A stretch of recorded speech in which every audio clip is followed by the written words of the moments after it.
Congresswoman Maxine Waters has spent more than 4 decades demanding accountability from presidents, corporations, and ordinary Americans. So when Kash Patel calmly asked who holds her accountable, the silence that followed exposed a vulnerability Washington is rarely forced to confront.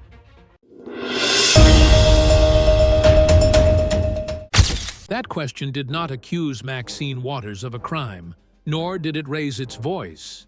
Yet it struck with unusual force because it challenged a political habit built on performance rather than answers. My view is clear from the outset. This confrontation was never truly about Kash Patel as an individual or Maxine Waters as a personality, but about how power reacts when its moral authority is questioned rather than affirmed. Patel approached the moment with the discipline of a former prosecutor who understands that credibility is built slowly, while Waters relied on a style honed through decades of commanding attention and shaping outrage. What followed mattered because it forced the audience to consider whether accountability in American politics is a principle or merely a talking point.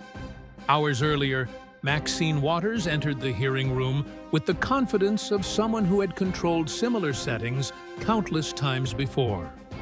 She knew the cameras would amplify her words, she knew the media would extract the sharpest lines, and she knew that moral certainty often overwhelms procedural nuance.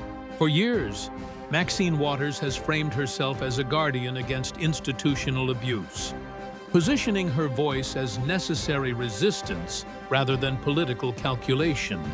Supporters view this posture as courageous consistency, while critics argue it has evolved into reflexive accusation without self-examination. That tension formed the backdrop against which Kash Patel took his seat. Kash Patel did not arrive with theatrical gestures or combative energy, and that absence immediately disrupted expectations. Instead of mirroring Maxine Waters' confrontational tone, Patel projected patience, a posture more common in courtrooms than committee rooms. This choice mattered because hearings typically reward those who dominate airtime, not those who slow it down. Patel's restraint denied the audience the immediate gratification of conflict escalation. In doing so, he subtly shifted the burden of persuasion. The audience inside the chamber reflected the broader American divide, with observers projecting long-held frustrations onto both Kash Patel and Maxine Waters. Some came hoping Waters would reaffirm her reputation as an uncompromising watchdog, while others hoped Patel would finally challenge her dominance. Political meaning today is shaped not only by what is said, but by how silence, timing, and tone are interpreted. Patel seemed aware of this dynamic, allowing pauses to carry weight, rather than filling them with rebuttal.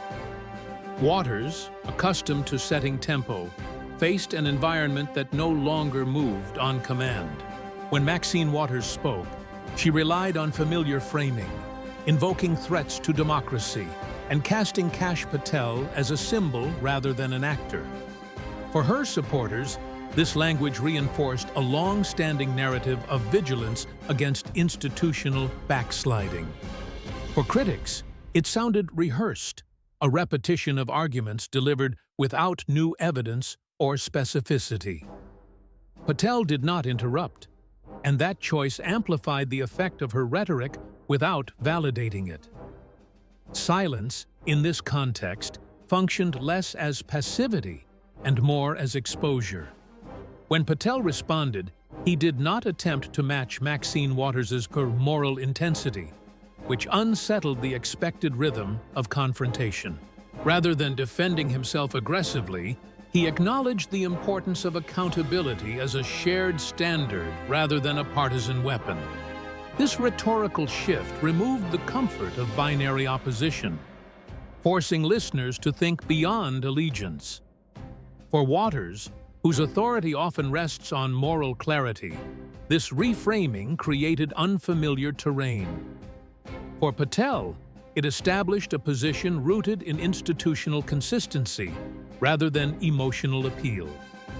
At this stage, the exchange revealed itself as a deeper conflict between two models of political power.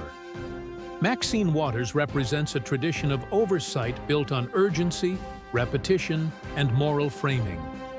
Kash Patel represents a countermodel grounded in process, documentation, and procedural restraint.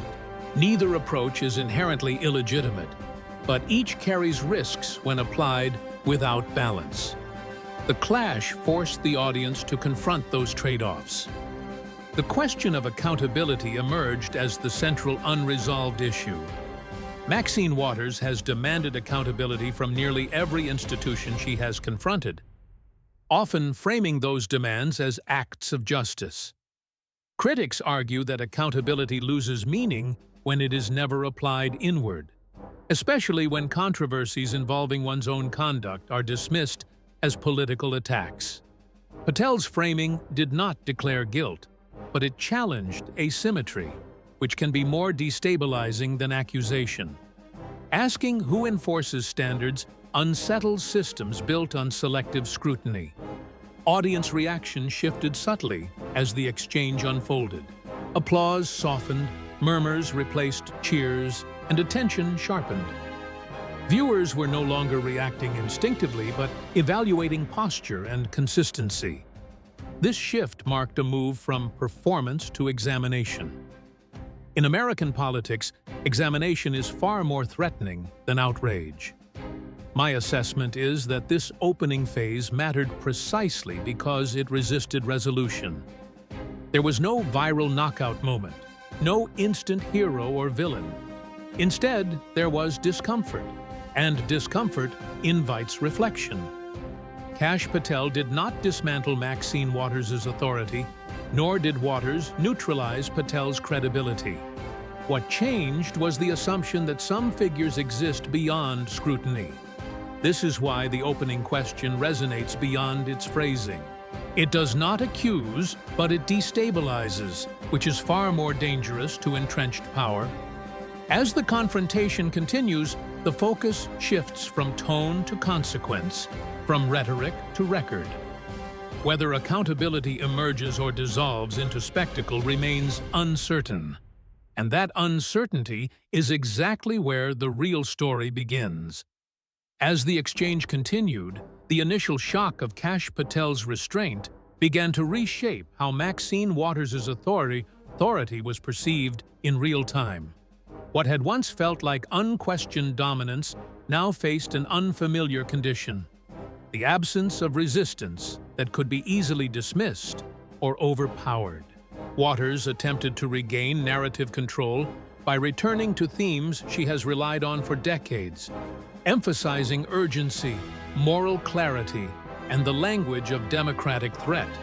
For her supporters, this reaffirmed consistency and purpose, a reminder of why she has remained a fixture in confrontational oversight. For others, the repetition raised a quieter but more unsettling question about whether familiarity had replaced persuasion. Kash Patel, meanwhile, maintained a deliberate pace that contrasted sharply with the intensity around him. He treated each moment less like a debate to be won and more like a record to be established, aware that hearings rarely end when the cameras turn off. This approach frustrated those expecting dramatic rebuttals, but it appealed to viewers attuned to procedural legitimacy. Patel's answers were measured, often framed in institutional language rather than personal defense. In doing so, he subtly reframed the hearing as an examination of systems rather than individuals. Maxine Waters responded by narrowing her focus, directing attention toward Patel's associations and past roles. This tactic aimed to anchor the narrative in suspicion, a familiar maneuver in polarized environments where implication often substitutes for evidence. Supporters interpreted this as rigorous oversight, while critics viewed it as an attempt to reassert dominance through insinuation. Patel acknowledged the questions without conceding their underlying assumptions. That acknowledgement without surrender altered the rhythm of confrontation. The room's energy shifted as the audience adjusted to this new cadence. Applause became sporadic, reactions muted, and attention sharpened. Without the expected escalation, listeners were forced to engage with content rather than spectacle. This shift mattered because political authority often depends on momentum, and momentum thrives on predictable conflict. By disrupting that pattern, Patel changed the stakes without raising his voice. Waters leaned into historical context, invoking past struggles and long-standing narratives of resistance. She framed her scrutiny of Patel as part of a broader moral arc, one that positioned her role as necessary and justified. For supporters, this historical framing reinforced legitimacy earned through longevity. For skeptics, it felt like insulation against present-day accountability. Longevity, after all, can either strengthen credibility or shield it. Patel's responses remained focused on standards rather than stories. He emphasized consistency and oversight, suggesting that accountability loses meaning when applied selectively. This framing did not accuse Maxine Waters directly, but it implicitly questioned systems that elevate some voices beyond scrutiny. Such abstraction frustrated viewers seeking clear confrontation. Yet, abstraction can expose structural imbalance more effectively than personal attack. Media commentary during this phase reflected the fragmentation of political interpretation. Some analysts framed Patel's restraint as evasive, suggesting unanswered questions lingered beneath calm delivery. Others framed Waters' repetition as deflection, suggesting reliance on rhetoric over substance. These competing narratives circulated simultaneously, reinforcing existing divides rather than resolving them. The absence of shared evaluative standards became increasingly apparent. Humor surfaced subtly, often through irony rather than mockery. Observers noted the paradox of a hearing about accountability proceeding without agreement on what accountability required. Quiet remarks about tone and timing circulated among journalists and viewers alike. These moments did not trivialize the exchange, but highlighted its tension. Irony thrives where expectation and reality diverge. As the questioning progressed, Waters attempted to reassert urgency by pressing Patel to respond within tighter rhetorical boundaries. She emphasized immediacy, suggesting that delay itself signaled avoidance. Patel resisted this framing, reiterating that complex institutional issues rarely yield to compressed timelines. This resistance underscored a philosophical divide between moral urgency and procedural patience. Neither side conceded ground. The audience's response reflected growing discomfort with unresolved tension. Some viewers expressed frustration at the lack of decisive confrontation, while others appreciated the slower, more deliberate exchange. This split mirrored broader public impatience with nuance in political discourse. Patel's approach demanded attention without offering catharsis. Waters' approach offered catharsis without resolution. My assessment of this phase is that it functioned as a stress test for both strategies. Waters tested whether moral authority alone could sustain momentum without escalation. Patel tested whether restraint could hold attention without spectacle. Both strategies revealed limits as well as strengths. Exposure rather than victory defined this segment. The broader implication is that American political discourse struggles with sustained examination absent emotional payoff. Moments like this expose a collective discomfort with ambiguity and unresolved questions. Patel leaned into that discomfort, while Waters resisted it through familiar framing. The resulting stalemate unsettled viewers accustomed to clear outcomes. Unsettled audiences tend to remember rather than forget. As the exchange drew toward its next phase, attention shifted from rhetoric to consequence. Viewers began to ask whether questions raised would lead to tangible follow-up or fade into procedural memory. Accountability, after all, is measured by action rather than language. This anticipation extended beyond the hearing room itself. The audience was already looking ahead. By this point, it was evident that neither Kash Patel nor Maxine Waters had decisively altered the other's standing. What had changed was the texture of the conversation. Confrontation had given way to evaluation, urgency to scrutiny. The assumption that volume equals authority had been quietly challenged. That challenge set the stage for what followed. The exchange closed this phase without resolution, leaving tension unresolved and questions unanswered. Waters retained her moral posture, Patel his procedural stance. Neither yielded, and neither fully persuaded. What lingered was uncertainty about how accountability would ultimately be enforced. That uncertainty carried forward, shaping the remainder of the confrontation. As the confrontation moved deeper into substance, attention shifted from style to implication, and the unresolved questions surrounding Kash Patel and Maxine Waters began to accumulate rather than dissipate. What had initially appeared as a clash of tone now revealed itself as a slow excavation of assumptions that normally remain unchallenged in public hearings. Waters pressed forward with renewed intensity, framing her questioning as a defense of democratic norms rather than a critique of Patel alone. For her supporters, this framing reaffirmed her role as a guardian figure, someone whose vigilance justified relentless scrutiny. For critics, it signaled an unwillingness to step outside a narrative that had long shielded her from reciprocal examination.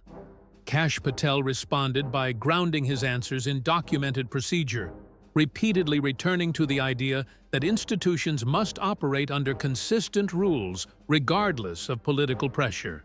He avoided rhetorical flourish, choosing instead to emphasize process, precedent, and internal checks that exist beyond any single personality. This approach frustrated those looking for dramatic confrontation, but it appealed to viewers concerned with institutional credibility. Patel's refusal to personalize the exchange denied Waters the opportunity to escalate through direct moral contrast. By keeping the focus abstract, he widened the lens rather than narrowing it. Maxine Waters countered by highlighting perceived consequences of institutional failure, invoking moments in recent history where oversight, in her view, had not gone far enough. She framed Patel's emphasis on procedure as insufficient in the face of urgency, suggesting that restraint could enable harm through inaction. This argument resonates strongly with audiences who equate speed with sincerity. Yet critics argue that urgency, when unmoored from standards, risks becoming justification rather than solution. The tension between speed and consistency became increasingly central. As this phase unfolded, the hearing began to resemble a philosophical dispute over governance rather than a personal dispute between Kash Patel and Maxine Waters.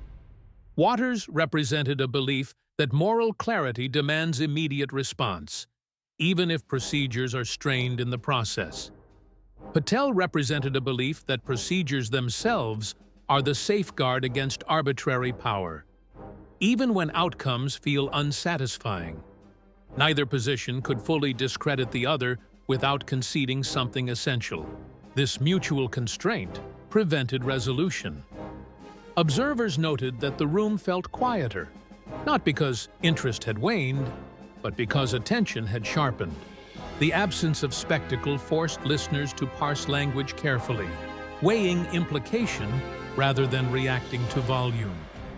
Media figures accustomed to summarizing conflict in headlines struggled to capture the moment succinctly. There was no single quote that encapsulated the exchange. Instead, meaning emerged cumulatively. Maxine Waters attempted to reassert control by revisiting Patel's past roles and affiliations, implying that context alone justified suspicion. This tactic relied on association rather than direct evidence, a common feature of polarized oversight. Supporters viewed it as due diligence, while critics viewed it as insinuation. Patel acknowledged the relevance of context, but rejected the leap from association to conclusion. That rejection slowed the exchange once again. Patel's insistence on separating implication from proof underscored a broader concern about how accountability is practiced. When suspicion becomes the end point rather than the starting point, standards erode quietly. Waters's approach emphasized vigilance, but Patel's response emphasized restraint. The audience was left to decide which value mattered more in moments of uncertainty. That decision revealed as much about viewers as about the participants. Throughout this phase, irony surfaced in subtle ways that did not escape notice. A hearing framed around accountability repeatedly circled the question without defining it. Waters demanded answers framed by urgency, while Patel demanded standards framed by consistency. Each spoke past the other without yielding ground. This stalemate highlighted the fragility of consensus in modern political discourse. My assessment is that this segment marked a turning point, not in outcome, but in perception. The exchange had moved beyond performance into a space where assumptions were exposed rather than affirmed. Patel's calm persistence began to register as deliberate rather than evasive. Waters's intensity began to register as familiar rather than commanding. These subtle shifts matter more than overt confrontation. Audience reaction reflected this recalibration. There was less applause and more note-taking, fewer cheers and more silence. Viewers appeared to sense that they were witnessing something procedural rather than theatrical. This did not generate instant satisfaction, but it generated sustained attention. Sustained attention is rare in political hearings.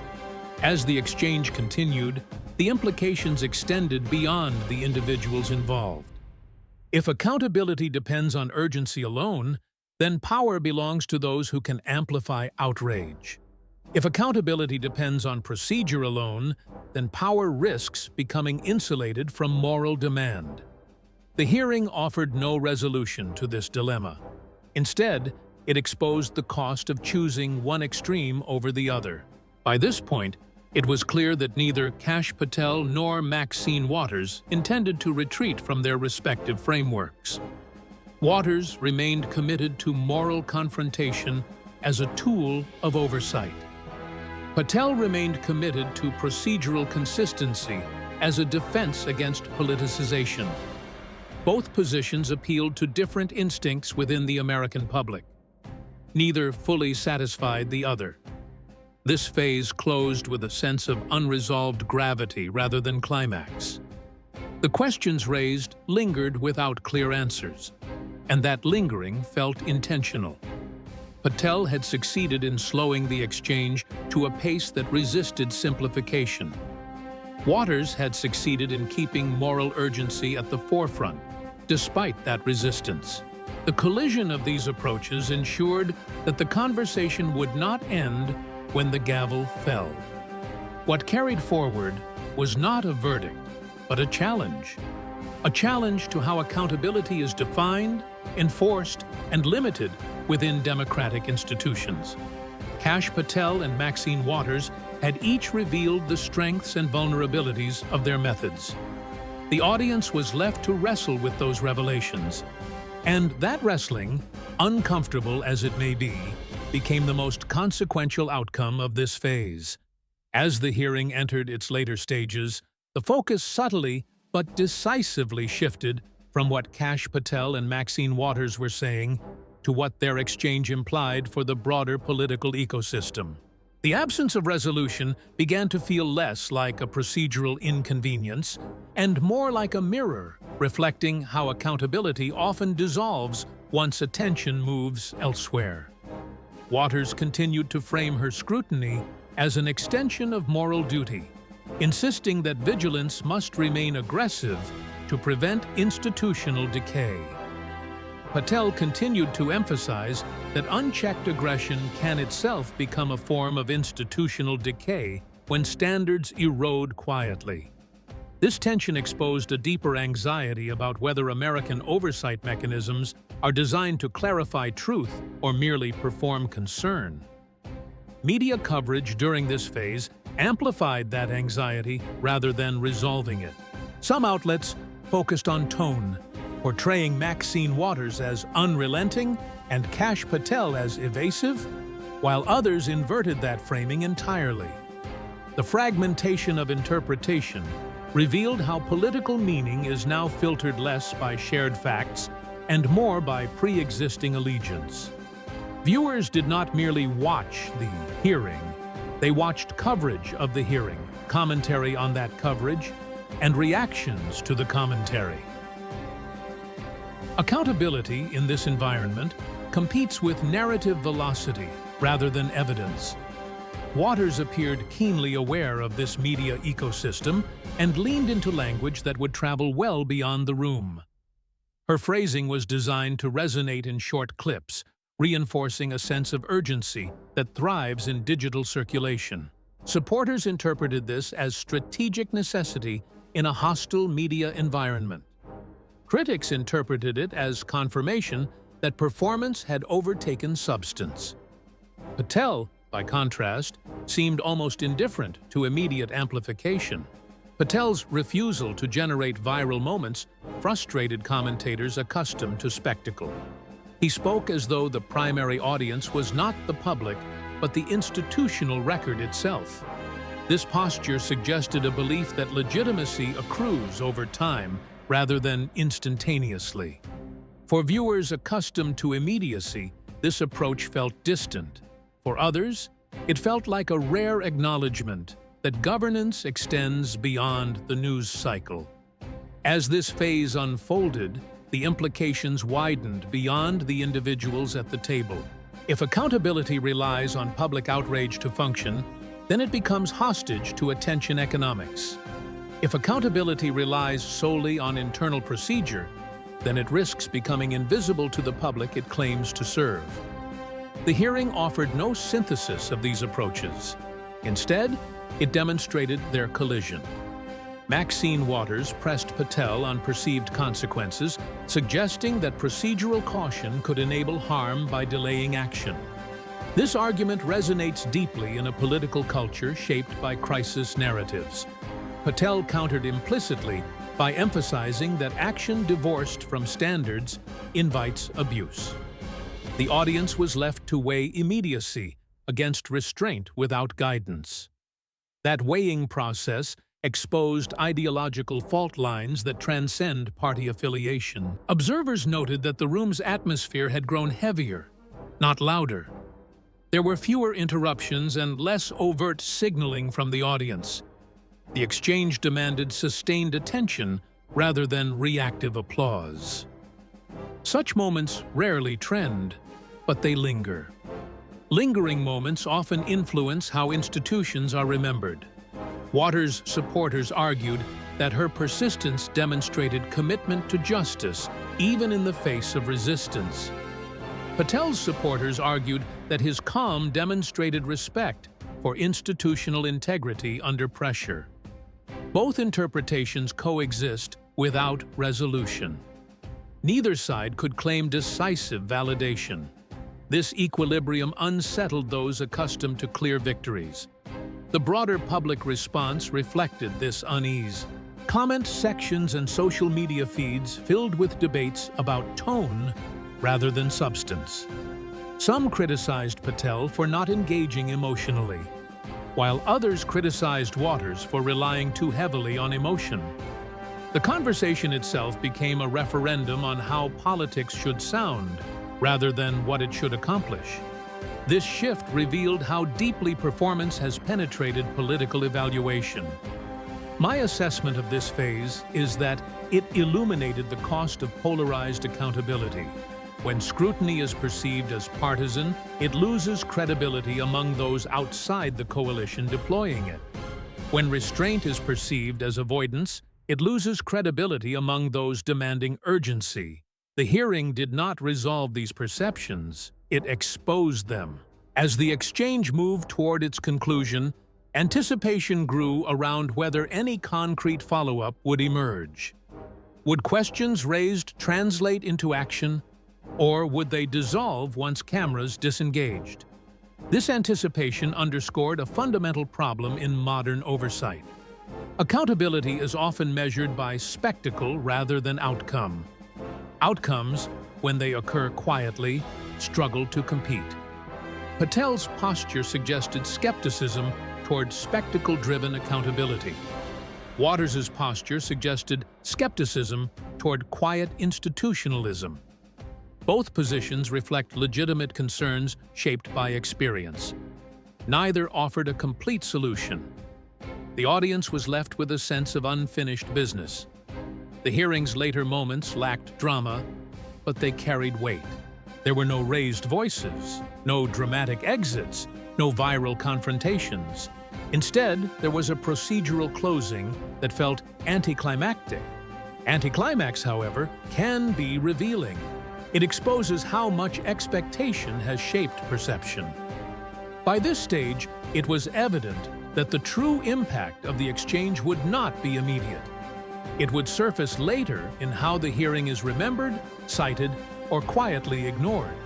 Maxine Waters retained her moral narrative, but it had been complicated. Kash Patel retained his procedural stance, but it had been tested.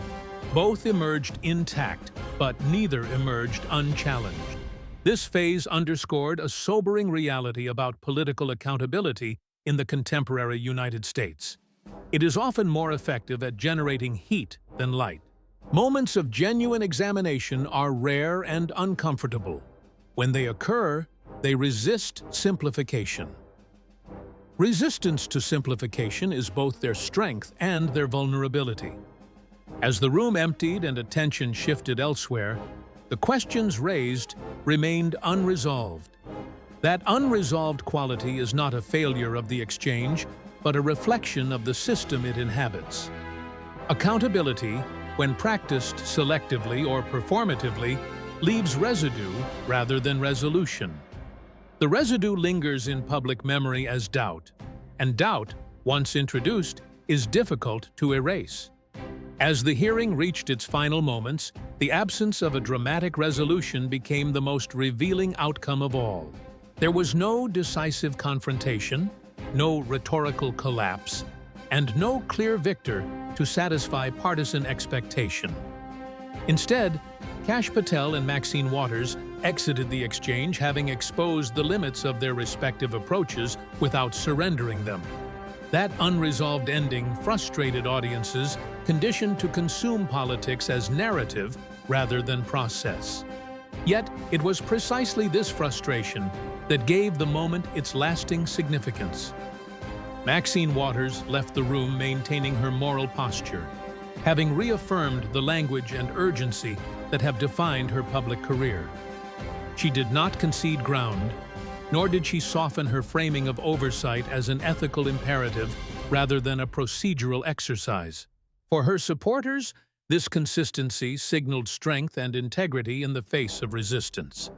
For her critics, it reinforced the perception that repetition had replaced persuasion. Both interpretations coexist, and neither can be easily dismissed. Kash Patel departed without altering his measured demeanor, having resisted the pull of spectacle from start to finish. He did not offer a closing flourish or seek to crystallize the exchange into a soundbite. Instead, he allowed the record to stand as it was, incomplete, but deliberate. Supporters interpreted this as confidence rooted in institutional legitimacy. Critics interpreted it as missed opportunity to clarify or confront more directly. The true impact of the exchange became clearer only when considering what it did not produce. There was no immediate policy shift, no announced investigation, and no definitive answer to the question of accountability raised at the outset. This absence revealed how rarely political oversight delivers tangible outcomes in real time. Accountability, it seemed, remained suspended between rhetoric and procedure. That suspension mirrors a broader pattern in contemporary governance. Public reaction in the days that followed reflected this ambiguity. Commentators debated tone, posture, and implication rather than substance. Some praised Waters for refusing to relent, while others praised Patel for refusing to perform. The conversation itself became evidence of the very dynamic under scrutiny. Politics had once again prioritized interpretation over consequence. What lingered most was the question introduced but never resolved. Who holds the holders of power accountable? Maxine Waters has built a career on demanding answers from others, often with justified urgency. Kash Patel challenged the asymmetry of that demand without accusing or indicting. The system offered no clear mechanism to reconcile these positions. That gap is not personal, it is structural. My assessment, looking at the exchange in its entirety, is that it functioned less as a hearing and more as a diagnostic. It diagnosed a political culture deeply uncomfortable with sustained scrutiny absent spectacle. It diagnosed institutions reliant on performance to signal accountability rather than deliver it. And it diagnosed an audience conditioned to seek resolution where none is structurally available. Diagnostics rarely provide comfort, but they provide clarity. The clash between Maxine Waters and Kash Patel revealed how moral urgency and procedural restraint can coexist without converging. Each approach carries legitimacy rooted in different fears. Waters fears inaction and erosion through delay. Patel fears abuse and erosion through inconsistency. Both fears are rational, and neither is fully addressed by the current system. This is why the exchange resists simple judgment. It did not expose wrongdoing, nor did it absolve anyone. It exposed tension, and tension is harder to resolve than accusation. Tension demands reform rather than reaction. Reform, however, requires patience rarely rewarded in political environments. The absence of a definitive outcome does not render the exchange meaningless. On the contrary, it highlights how accountability often fails not through malice, but through misalignment. When oversight relies on outrage, it alienates those who value due process. When oversight relies on procedure alone, it alienates those who demand moral urgency. The system oscillates without settling. As viewers, we are left with a choice about how to interpret what we saw. We can demand spectacle and declare dissatisfaction when it fails to appear. Or we can acknowledge that some of the most consequential political moments are anticlimactic by design. The exchange between Kash Patel and Maxine Waters belonged to the latter category. Its power lay in what it refused to become. In the end, neither figure emerged diminished, but neither emerged unexamined. Waters' authority was complicated by the very consistency that sustains it. Patel's restraint was tested by the urgency it resisted. Both revealed the strengths and vulnerabilities of their methods under pressure. That mutual exposure is rare in modern hearings. The broader lesson is uncomfortable but necessary. Accountability in American politics is often performative, because performance is rewarded. Moments that resist performance struggle for attention, but gain significance over time. They leave questions open rather than closing them prematurely. Open questions are harder to manage, but they are more honest. As attention inevitably shifts to the next controversy, the residue of this exchange remains. It lingers in how future hearings are framed, how restraint is interpreted, and how urgency is deployed. Whether institutions learn from this moment or repeat its patterns is uncertain. Uncertainty, however, is not failure. It is an invitation to reconsider what accountability should look like. That invitation was the true outcome of the confrontation. Not a verdict, not a viral moment, but a challenge to expectations. Kash Patel and Maxine forced the system to confront its own habits, if only briefly. The discomfort that followed was earned.